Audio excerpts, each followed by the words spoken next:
Hello students. तो आज हम स्टार्ट कर रहे हैं यूनिट 5th इलेक्ट्रोकेमिस्ट्री सेकेंड। पर इसे स्टार्ट करने से पहले मैं आपको कहना चाहूंगी कि जो यूनिट 4th है इलेक्ट्रोकेमिस्ट्री फर्स्ट, वो एक बार प्लीज रिवाइज कर ले, उसके बाद जो है यूनिट 5th स्टार्ट करें। ओके, तो यहाँ पे हम यूनिट 5th में इलेक्ट्रोकेमिस्ट्री सेकेंड में सबसे पहले जो है वो देखते हैं जो हमने प्रीवियस यूनिट में पढ़ा है। जैसे कि दो तरह के सेल पढ़े थे हमने लास्ट वीडियो इस प्रीवियस। एक तो थे हमारे इलेक्ट्रोकेमिकल सेल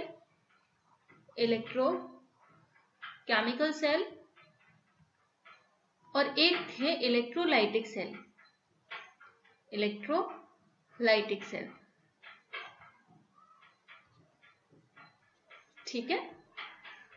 इलेक्ट्रोकेमिकल सेल में क्या हो रहा था कि कोई भी फिजिकल और केमिकल एनर्जी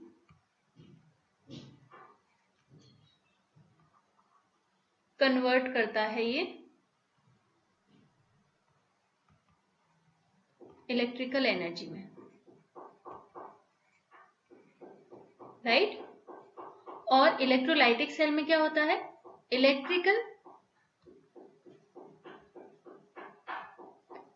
एनर्जी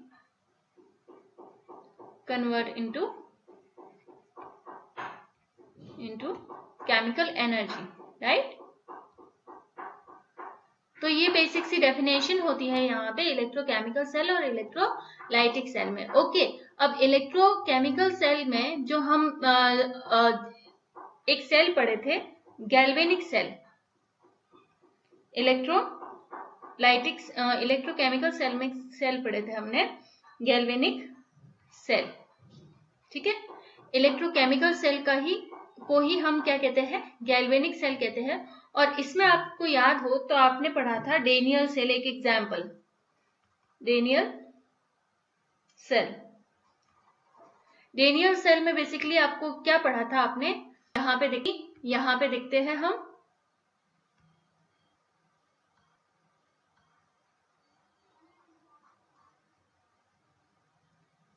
इस तरह का आपके पास दो चैम्बर होते हैं,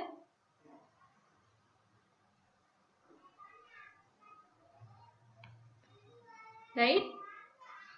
थोड़ा सा रिवाइज कर लेते हैं सेल के बारे में बस, ठीक है, ताकि आपको अच्छे से क्लियर हो कि क्या बात कर रहे हैं हम। ठीक है,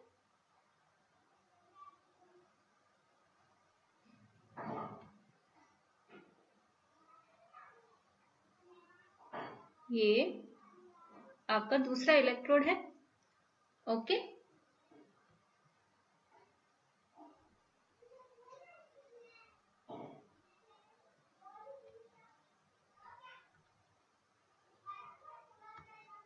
यहाँ पे क्या होता है, दो इलेक्ट्रोड होते हैं, एक तो होता है जिंक इलेक्ट्रोड और एक क्या होता है, कॉपर का इलेक्ट्रोड, राइट। अब जो जिंक का इलेक्ट्रोड है और जो कॉपर का इलेक्ट्रोड है वो अपने अपने जो है कॉपर सल्फेट और जिंक सल्फेट के सॉल्यूशन में रहते हैं। इलेक्ट्रोलाइटिक सॉल्यूशन होता है, ये मान लो हमारा क्या है, जिंक है, जिंक का रॉड है ये, और ये है मान लो कॉपर का। यहां हमने लिया है जिंक सल्फेट का सॉल्यूशन जिसमें जिंक 2+ आयन होते हैं और SO4 2- आयन होते हैं। इसके साथ ही ये किसमें फिल है, ये वाला किसमें जो है डिप किया हुआ है, कॉपर वाला जो है वो डिप किया हुआ है कॉपर सल्फेट के सॉल्यूशन में, जिसमें ये कॉपर 2+ और SO4 2- के रूप में आयंस के फॉर्म में रहते हैं। और ये बीच में क्या है, ये बीच में आपका सॉल्ट ब्रिज है। क्या है, सॉल्ट ब्रिज, जिसमें आप जो है वो मान लो KCl लेते हैं। ओके, और इस सॉल्ट ब्रिज के थ्रू जो है ये दोनों चैम्बर एक दूसरे से कनेक्टेड होते हैं। ओके, तो यहाँ पे जो गैल्वेनिक सेल है वो बेसिकली उसका एक टाइप है डेनियल सेल। ओके, जिसमें क्या होता है, जिंक की रॉड होती है जो जिंक सल्फेट में डूबी रहती है और कॉपर की रॉड होती है जो कॉपर सल्फेट में डूबी रहती है। ठीक है, तो यहाँ से जो है वो क्या होता है, केमिकल रिएक्शन यहाँ से जो है आयन जो है इस पे डिपॉजिट होते हैं और इलेक्ट्रॉन जो है यहाँ से जो इलेक्ट्रॉन पास होंगे, 2 इलेक्ट्रॉन वो मूव करते हैं और यहाँ पे जिस तरह से इलेक्ट्रॉन का मूवमेंट होता है उस वजह से जो है इस पूरे सिस्टम में इलेक्ट्रिसिटी जनरेट होती है, राइट। इलेक्ट्रिकल एनर्जी जनरेट होती है किससे? केमिकल एनर्जी से। यहाँ पे जो भी रिएक्शंस होंगी उनसे जो है वो इलेक्ट्रिकल एनर्जी जनरेट होगी। ये हमारा क्या होता है? ये होता है एनोड। ये क्या होता है? एनोड। मैंने डेनियल सेल को बहुत डिटेल में डिस्कस किया है, यहाँ मैं बस शॉर्ट में बता रही हूँ आपको, ओके। जो 4th यूनिट है उसमें हमने डिस्कस किया है अच्छे से डेनियल सेल को, ओके। ये है हमारा कैथोड। जो एनोड होता है ना, एनोड पे मैंने बताया था आपको, यहाँ पे एनोड पे हमेशा क्या होता है? ऑक्सीडेशन होता है। एनोड पे ऑलवेज ऑक्सीडेशन होगा और कैथोड पे क्या होगा? कैथोड पे हमेशा रिडक्शन ही होगा, रिडक्शन ही होगा। और ऑक्सीडेशन होगा तो ऑक्सीडेशन किसका होगा? जिंक का होगा, ठीक है। और जैसे ही जिंक का ऑक्सीडेशन होगा तो यहाँ से 2 इलेक्ट्रॉन रिलीज हो जाएंगे, राइट। और ये जो 2 इलेक्ट्रॉन है ये किसके पास जाएंगे? कॉपर 2+ के पास, ठीक है। और ये जो है ग्रहण करके इन इलेक्ट्रॉन को कॉपर में कन्वर्ट हो जाएगा और यहाँ पे इस रोड पर डिपॉजिट हो जाएगा, राइट। तो इस तरह से जो है कैथोड पर रिएक्शन होती है ऑक्सीडेशन की और एनोड पर रिएक्शन होती है ऑक्सीडेशन की, कैथोड पे होती है रिडक्शन की। तो ये जो दोनों रिएक्शंस है, इन रिएक्शंस को ही क्या कहते हैं? हम इलेक्ट्रोड रिएक्शन कहते हैं। इन रिएक्शन को क्या कहते हैं? इलेक्ट्रोड रिएक्शन कहते हैं, ठीक है। इस तरह की, ये तो सिर्फ एक सेल का एग्जांपल दिया है, बहुत टाइप के सेल्स होते हैं उनमें इस तरह से जो है वो एनोड पे ऑक्सीडेशन होता है और कैथोड पे रिडक्शन होता है और इस तरह की रिएक्शंस को जो है हम क्या कहते हैं? इलेक्ट्रोड सेल कहते हैं, राइट। अब जो आपके इस यूनिट का 5th यूनिट का जो पहला टॉपिक है वो हम स्टार्ट करते हैं यहाँ पे नर्न्स्ट इक्वेशन। ये आपके सिलेबस का पहला टॉपिक है नर्न्स्ट इक्वेशन, ओके। अभी तक जो हमने पढ़ा है वो थोड़ा सा मैंने आपको रिवाइज करवा दिया और थोड़ा सा आइडिया दे दिया कि आगे जो हम पढ़ेंगे, मैं कहीं पे कहूँ electrode reaction, cathode, anode, cell, electrochemical cell, तो आपको याद रहे कि मैं किस जो है कंसेप्ट की बात कर रही हूँ, राइट। चलो, तो यहाँ पे वापस से मैं एक बार रिपीट करना चाहूंगी कि प्लीज आप एक बार 4th यूनिट वापस से रिवाइज कर लो, फिर ही 5th यूनिट देखना, आपको ज्यादा अच्छे से क्लियर होगी चीजें, ओके। चलो, अब नर्न्स्ट इक्वेशन में बेसिकली क्या होता है? नर्न्स्ट इक्वेशन में आपने करना है इलेक्ट्रोमोटिव फोर्स को कैलकुलेट, ठीक है। तो यहाँ पे लिखेंगे कि किसी भी सेल का, नर्न्स्ट इक्वेशन में क्या होता है? किसी भी सेल का इलेक्ट्रोमोटिव फोर्स यानी कि विद्युत वाहक बल अभिक्रिया में भाग लेने वाले, यानी कि रिएक्शन में, अभिक्रिया में भाग लेने वाले, रिएक्शन में पार्टिसिपेट करने वाले सब्सटेंसेस के कंसंट्रेशन या फिर एक्टिविटी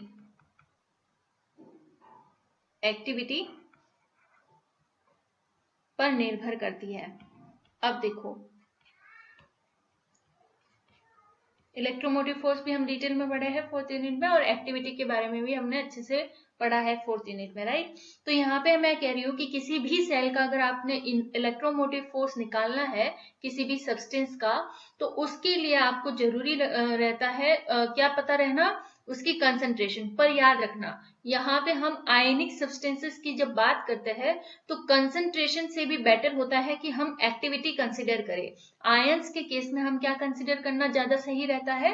उन जो सब्सटेंस है उनकी एक्टिविटी को कंसिडर करना ज्यादा बेटर ऑप्शन है, राइट। तो हम यहाँ पे जब भी ये इक्वेशंस पढ़ेंगे और जिसमें जहां पे भी आयंस आएंगे तो वहां पे हम कंसंट्रेशन की जगह कौन सी टर्म यूज करेंगे? एक्टिविटी टर्म यूज करेंगे, ओके। जैसे कि गैस के लिए हम क्या करते हैं? कंसंट्रेशन की जगह प्रेशर यूज करते हैं, प्रेशर वाला टर्म। वैसे यहाँ पे जो है हम एक्टिविटी टर्म यूज करेंगे आयंस के लिए ज्यादातर, राइट। तो यहाँ पे अगर आपकी एक नॉर्मल इक्वेशन है जो कि आयनिक सब्सटेंसेस के लिए हो रही है तो आप इस तरीके से जो है उसे रिप्रेजेंट कर सकते हैं। कितने भी हो सकते हैं ये, ठीक है। और ये कन्वर्ट होता है फिर प्रोडक्ट में। ओके, ये कन्वर्ट होता है प्रोडक्ट में। और यहाँ पे ये जो स्मॉल a b c और d है, ये बेसिकली क्या बताते हैं, ये इनकी एक्टिविटी को बताते हैं, राइट। अब देखो यहाँ पे द्रव अनुपाती नियम पढ़े थे, द्रव अनुपाती नियम किसमें पढ़ते हैं हम, ऊष्मागतिकी में पढ़ते हैं, थर्मोडायनेमिक्स में पढ़ते हैं, ठीक है। द्रव अनुपाती नियम एवं थर्मोडायनेमिक्स के फ्री एनर्जी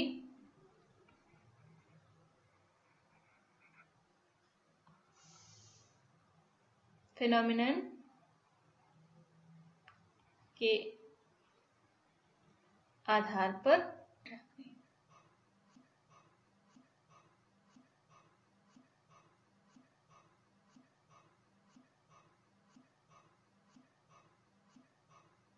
ओके, ये del G naught plus RT ln। अब आपको याद हो तो आपने पढ़ा होगा K, इसकी जगह क्या आता है K, और इस K की जगह ये क्या, K क्या है, इक्विलिब्रियम है, ये K क्या है, इक्विलिब्रियम है। जैसे कि फॉर एग्जाम्पल अगर मुझे इस इक्वेशन के लिए K की वैल्यू लिखनी है तो मैं क्या लिखूंगी, अब यहाँ पे मैं कह रही हूँ आयंस की बात कर रही हूँ तो एक्टिविटी लिखूंगी, तो यहाँ पे मैं क्या लिखती हूँ, ये C की एक्टिविटी यानी उत्पाद की एक्टिविटी लिखूंगी, ये D की एक्टिविटी बाय रिएक्टेंट की एक्टिविटी क्या होगी, A D। तो ये क्या है, ये हमारे क्या हो गया, K की वैल्यू हो गई। तो इधर जो K आता है उसकी जगह हम क्या पुट कर देंगे, इधर जो K आता है उसकी जगह हम ये एक्टिविटी वाला टर्म यूज करेंगे, राइट। तो यहाँ पे क्या लिख देंगे हम, ACC ADD बाय ABB। अभी थोड़ा सा मैं आपको रिवाइज करवा लूं, तो आपने अगर थर्मोडायनेमिक्स में पढ़ा होगा, देखो इसीलिए मैं कहती हूँ सब चीजें बहुत इंपॉर्टेंट है। आप इसमें पहली यूनिट से लेके 5th यूनिट तक आपको हर चीज के बारे में पता होना चाहिए, वरना फिर बैठे बैठे यही सोचते रहोगे कि ये हुआ कैसे, ये आया कहाँ से। ओके, तो थोड़ा सा एक बार रिवाइज कर लो, इस कहाँ से आया देखो। अगर आपको थोड़ा बहुत भी याद हो तो आपने ये फॉर्मूला तो जरूर पढ़ा होगा, del G naught is equal to minus RT ln K, कुछ याद आया हो तो ठीक है। ये फॉर्मूला कहाँ से आया था, ये इसी इक्वेशन से आया था कि डेल जी ये कब होता है, ये इक्विलिब्रियम पे होता है। ये कब होता है, ये इक्विलिब्रियम पे होता है। जब हमारा कोई सिस्टम इक्विलिब्रियम पे होता है तब आपको जो है standard gas free energy change कुछ इस तरीके से मिलता है। क्यों, क्योंकि जब डेल जी की बात करते हैं तो इक्विलिब्रियम पर डेल जी क्या हो जाता है, 0 के बराबर हो जाता है। तो आप यहाँ पे क्या लिख दे रहे थे, 0 लिख दे रहे थे, फिर ये डेल जी note plus RT ln K लिख रहे थे, और वहां से फिर ये डेल जी नोट और ये जब बराबर के उधर जाएगा तो ये माइनस RT ln K आ रहा था। और K की वैल्यू मैंने आपको अगर याद हो तो बता रखी थी कि मोल फ्रैक्शन के लिए भी अलग लिखते हैं। जैसे कि अगर मोल फ्रैक्शन के लिए लिखना हो तो आप इस तरीके से लिखते हैं, मोल फ्रैक्शन वाली वैल्यू दे रखी हो तो, ठीक है, इस तरह से लिखते हैं। तो अलग अलग केस में अलग अलग लिखते हैं, पर यहाँ पे क्योंकि हम इलेक्ट्रोकेमिस्ट्री की बात कर रहे हैं तो इसलिए यहाँ पर हम क्या लिखते हैं, एक्टिविटी की टर्म में जो है वो यूज में लेते हैं। तो ये इक्वेशन आपको कहाँ से मिलेगी, ये इक्वेशन मिलेगी एक तो आपको द्रव अनुपाती नियम से, और दूसरा जो है यहाँ पे जो फ्री एनर्जी फिनोमिना है ऊष्मागतिकी का, उसको यूज करते हुए आपको यहाँ पे ये वैल्यू मिलेगी। गिब्स हेल्महोल्ट्ज इक्वेशन पढ़ी होगी आपको तो कुछ याद आया होगा, राइट। अब यहाँ पे आपको ये समझ में आ गया किस तरह से होता है, तो ये इक्वेशन जो है यहाँ पे यूज होगी नर्स्ट इक्वेशन में शुरुआत में। अभी तो बहुत सारी जो है चेंजेज आने हैं इसमें, देखना ये तो बस स्टार्टिंग है यहाँ पे। ओके, नर्स्ट इक्वेशन नहीं है ये, राइट। तो यहाँ तक हमने बात कर ली। ये क्या है, डेल जी, डेल जी यहाँ पर है change in Gibbs free energy, change in Gibbs free energy, right. और डेल जी नोट क्या है, standard change in Gibbs free energy, standard change in Gibbs free energy, right. Okay, आगे बढ़ते हैं अभी। और ये क्या है, ये एक्टिविटीज है प्रोडक्ट की और ये एक्टिविटीज है रिएक्शन की। यहाँ पे ये क्या है, एब्सोल्यूट टेम्परेचर है, ये आपका गैस कांस्टेंट है, राइट। ओके, अब क्या है कि फ्री एनर्जी में कमी, क्योंकि हमें पता है कि इक्विलिब्रियम पर तो जीरो हो जाता है, पर यहाँ पे तो क्या होगा, कोई ना कोई वर्क होगा। इलेक्ट्रोकेमिकल सेल है तो जीरो कैसे हो सकता है, वो कोई ना कोई वर्क कर रहा है, वहां पे केमिकल एनर्जी जो है वो इलेक्ट्रिकल एनर्जी में कन्वर्ट हो रही है, तो यहाँ पे जीरो करना हमारे लिए अभी सही नहीं है, ठीक है। कोई ना कोई वर्क होगा, और क्योंकि इलेक्ट्रोकेमिकल सेल वर्क कर रहा है, तो आपने ये भी पढ़ा होगा कि कोई भी सिस्टम अगर वर्क कर रहा है और वो वर्क स्पॉन्टेनियस है, तो उसकी वैल्यू, उस केस में गिब्स फ्री एनर्जी की वैल्यू क्या होनी चाहिए, नेगेटिव होनी चाहिए। अगर गिब्स फ्री एनर्जी की वैल्यू पॉजिटिव है, मतलब वो सिस्टम एग्जिस्ट ही नहीं करता है, राइट। तो गिब्स फ्री एनर्जी की वैल्यू क्या आनी चाहिए, नेगेटिव होगी, तभी तो वो सिस्टम नेचर में एग्जिस्ट करेगा। तो यहाँ पे हम वही कह रहे हैं कि change in Gibbs free energy, या फिर गिब्स फ्री एनर्जी में कमी क्या होती है, वो किसके बराबर होगी, किया गया कार्य, किया गया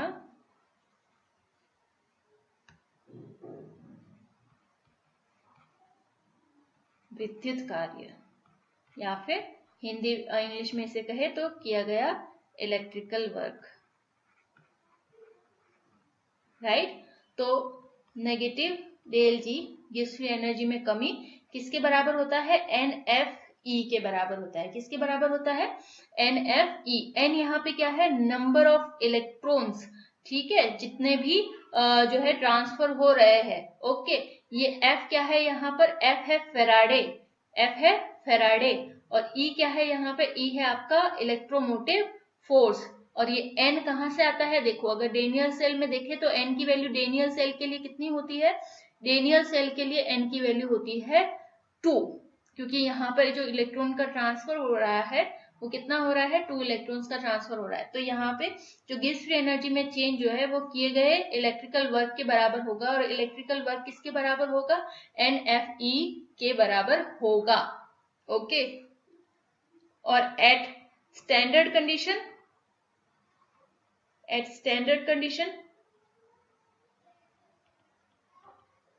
अगर कंडीशंस जो है हमारी स्टैंडर्ड ली गई है, तो उस टाइम पे आपको ये वैल्यू मिलेगी, राइट, ये वैल्यू मिलेगी।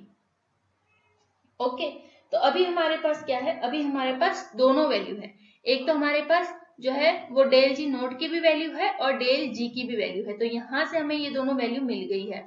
तो ये क्या कर देंगे हम, यहाँ पे कहाँ पे पुट कर देंगे, ये इक्वेशन नंबर 1 में पुट कर देंगे। इसको दे दो इक्वेशन नंबर 2, इसको दे दो इक्वेशन नंबर 3, ठीक है।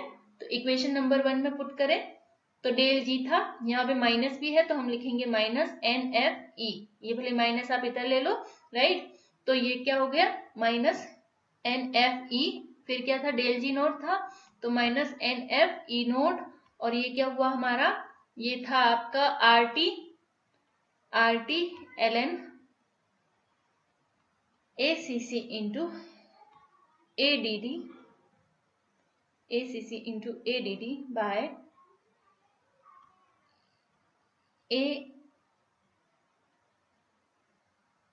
एक मिनट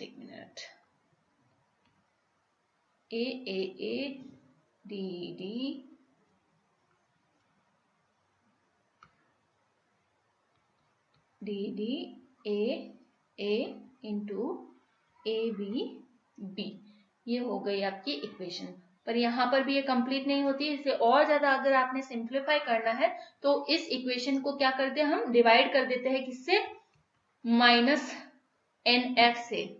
तो इक्वेशन 4 को माइनस NF से डिवाइड करने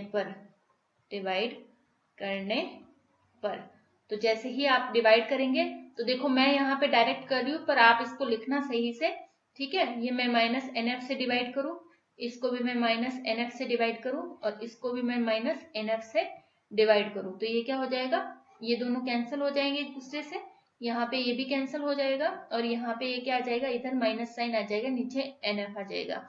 तो अब इक्वेशन नंबर 4 को आप किस तरह से लिख सकते हैं, डिवाइड करने के बाद ये आ जाता है यहाँ पे E, ये रह जाता है E नोट, यहाँ आ जाता है minus RT by NF ln ACC ADD AAA ABB, right. तो ये हो गया आपका नर्स्ड इक्वेशन, ये है आपका nursed equation. Equation 5th is known as Nernst equation.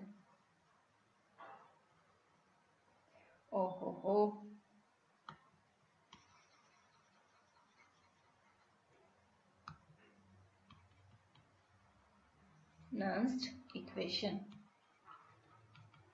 Right. तो इस तरीके से आप नर्स्ड इक्वेशन प्राप्त कर सकते हैं और नर्स्ड इक्वेशन से आप किसी भी सेल का इलेक्ट्रोमोटिव फोर्स भी कैलकुलेट कर सकते हैं अगर स्टैंडर्ड कंडीशन पर उसके इलेक्ट्रोमोटिव फोर्स दे रखे हो और उनकी एक्टिविटीज दे रखी हो तो आप स्टैंडर्ड भी कर सकते हैं, आप नॉर्मल जो उसका इलेक्ट्रोमोटिव फोर्स है वो भी कैलकुलेट कर सकते हैं। अगर कोई भी एक वैल्यू नहीं दी हुई हो तो वो हम यहाँ इस इक्वेशन से कैलकुलेट कर सकते हैं, ठीक है। तो ये आपकी नर्स्ड इक्वेशन। अब इसी इक्वेशन को और ज्यादा सिंप्लीफाई भी किया जा सकता है, जैसे कि देखो ln की जगह आप क्या लिख सकते हैं, ln किसके बराबर होता है, ln होता है 2.303 log के बराबर। तो पहले यहाँ पे लिख लें हम कि E is equal to E naught minus RT को लिखो, पहले लिख लो यहाँ पे डायरेक्ट इसको, क्योंकि हम तो कन्वर्ट कर रहे हैं इसको लॉग में, तो ये 2.303 RT by NF log of ACC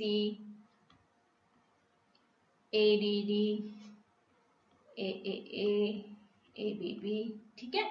इसके बाद जो है आपने क्या करना है, यहाँ पे 2.303 ये क्या है, R और T स्टैंडर्ड कंडीशन पे अगर कहे हम, ठीक है, मैं कहूँ यहाँ पे कि एट 25 डिग्री सेंटीग्रेड, तो यहाँ पे 2.303 तो है, R की वैल्यू क्या होती है 314 होती है, ठीक है। और टेम्परेचर हमने क्या ले लिया, टेम्परेचर हमने ले लिया है 25 डिग्री सेंटीग्रेड, और इसे केल्विन में लिखेंगे तो क्या करेंगे 25 तो ये है और केल्विन में करना है तो इसमें ऐड कर दो 273 और नीचे जो है आपका मान लो n तो कुछ भी हो सकता है, ठीक है, 2 भी हो सकता है, 3 भी हो सकता है, 4 भी हो सकता है, तो ये तो क्या है वेरिएबल है, ओके। पर फेराडे तो कांस्टेंट है और फेराडे का आपको याद हो तो हमने वैल्यू भी निकाली थी यूनिट 4 में, वो क्या होती है 96500। अब जब आप इसे सॉल्व करते हैं ना तो क्या मिलता है आपको 0.0591 वैल्यू मिलती है, ठीक है। तो यहाँ पे ये आपको बिल्कुल सिंप्लीफाइड वैल्यू मिल गई है। अब यहाँ पे 2.303 RT बाय F की जगह आप सिंपली क्या लिख सकते हो 0.0591, तो फिर आपकी इक्वेशन क्या हो जाएगी, देखो ये माइनस 0.0591 बचा क्या नीचे सिर्फ n, क्योंकि ये तो वेरिएबल है, राइट। और ये आपको फाइनली इक्वेशन ये मिलती है। तो कोई भी इक्वेशन हो इनमें से सब सही है, ये बस इसका क्या है सिंप्लीफाइड वर्जन है, ठीक है, ये इसका सिंप्लीफाइड वर्जन है, ओके। ओए होए क्या क्या हो रहा है,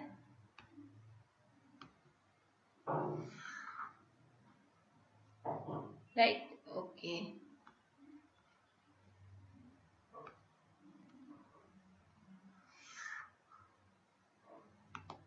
तो ये है आपकी इक्वेशन, नर्स्ड इक्वेशन का सिंप्लीफाइड वर्जन, ओके। तो यहाँ पे आपकी नर्स्ड इक्वेशन जो है वो कंप्लीट होती है, नर्स्ड इक्वेशन का डेरिवेशन याद रखना, ये बहुत ही इंपॉर्टेंट है, ओके, अच्छे से पढ़ना इसे, राइट। तो आज की क्लास में इतना ही, थैंक यू।